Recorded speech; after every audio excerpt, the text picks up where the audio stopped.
There was a fly walking on Cordelia's hand, and she was not allowed to flick it away. She had grown used to the ache of sitting on a hard wooden pew and being unable to shift her weight. It still hurt, but eventually her legs went to sleep, and the ache became a dull, all-over redness that was easier to ignore.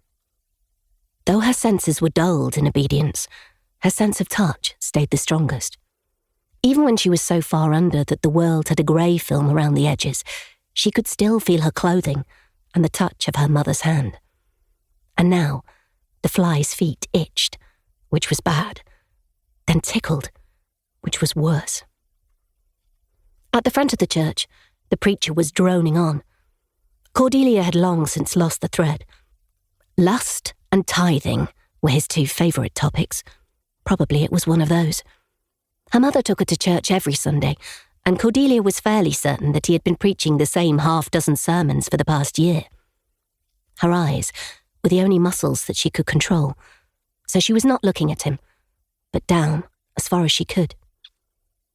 At the very bottom of her vision, she could see her hands folded in her lap, and the fly picking its way delicately across her knuckles.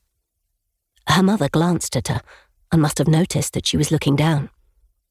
Cordelia's chin rose so that she could no longer see her hands.